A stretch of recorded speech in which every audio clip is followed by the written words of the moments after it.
Durand ফাইনালের রেজাল্টটা অনেকে প্রেডিক্ট করলেও স্কোর লাইনটা একেবারে আনপ্রেডিক্টেবল করে দিল ইস্ট বেঙ্গল। আজ রাইভালস মোহনবাগানকে 4-1 গোলে উড়িয়ে দিল হাবাস অ্যান্ড কোম্পানি।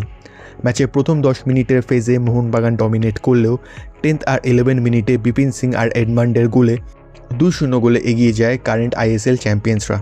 ম্যাচের 22 মিনিটে এডমান্ডের সেকেন্ড আর লাল হলুদের থার্ড গোল মেরিনার্সদের কফিনের পেরেকটা অলরেডি পুঁতে দেয়।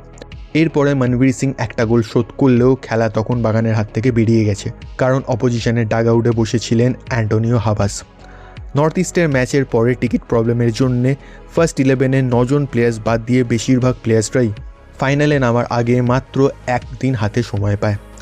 আর বাগানের প্লেয়ার্সদের এই ক্লান্তির সুযোগ পুরোপুরি তুলে নেন এই স্প্যানিশ কোচ।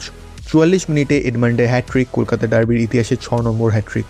ওভারঅল কলকাতা ডার্বির মতো ম্যাচে একটা ডমিনেটিং পারফরমেন্সের উপরে ভর করে আগামী সেপ্টেম্বরে ACL2 খেলতে নামছে ইস্ট বেঙ্গল।